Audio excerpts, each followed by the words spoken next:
Hi everyone, welcome back to another episode of TV Junkie Jennaration. Now this early review is coming to you from the SS Jenna in deep space. Even though you can clearly see a door behind me. They have doors in space now. Because this early review is for SyFy's new 3-night miniseries called Ascension. Night 1 is December 15th at 9 p.m. on SyFy. Now, Ascension has been called a space opera, and it definitely is. It's about a covert U.S. operation that took place in the 1960s about a bunch of people that took a trip into deep space to try and look for another place to colonize. So that's really what the show's about, and then from there it just I know this is a pun and you're going to hate me for it, blasts off with the amount of stuff that happens.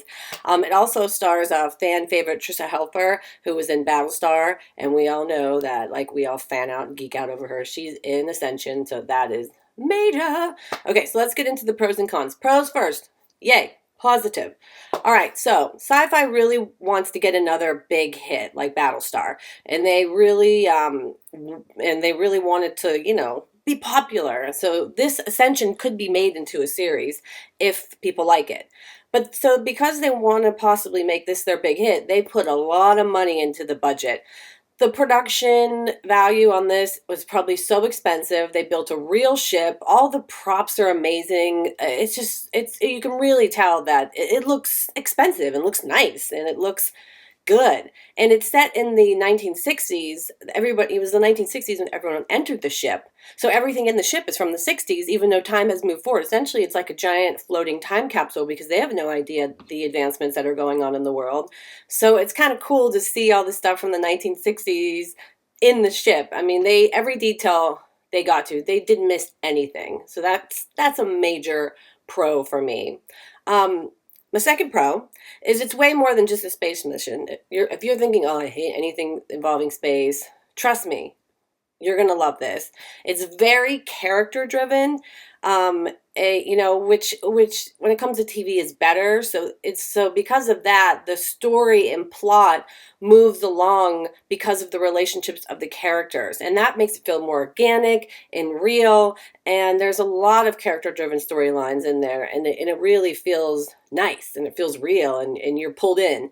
Plus, you also have a murder mystery on the ship. Someone gets murdered. So that shakes everybody up, especially because the ship is divided into class systems a la the Titanic. Oh, the Titanic. So there's a lot of plot, there's a lot of juicy stuff going on other than the murder mystery.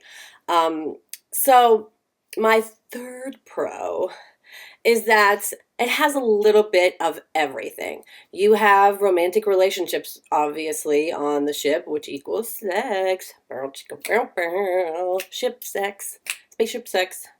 You have your murder mystery. You have the dissension of the crew because they've been on the ship for so long and they're just, they get cabin fever or space fever and you have to deal with that. And then you've got the class divisions and then you have to, you want to complete the mission itself.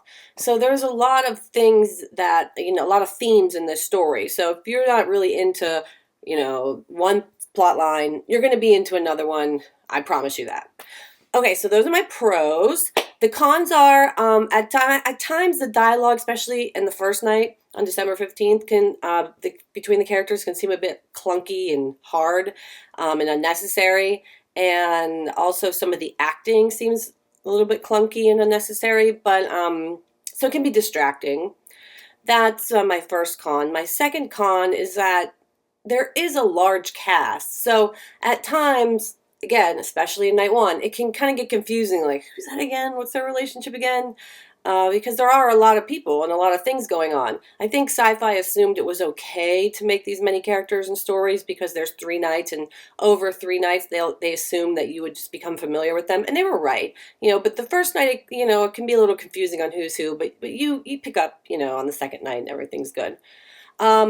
My third and last con is that because SyFy might make this into a series, you know, all of the storylines and plots are not completely wrapped up on the end of night 3. They're not solved completely. And obviously I understand that, because if they want Ascension to turn into a series, which it likely may and probably should, they do need to leave some open-ended storylines. So you don't get a lot of closure, but that's really not a big deal for me. So, and then there's a major twist at the end of night 1. I'm not going to tell you, but trust me, you're going to love it. So, that is my pros and cons. So my final review for Ascension is 8 hair flippies. Flipping hair, 8 hair flips.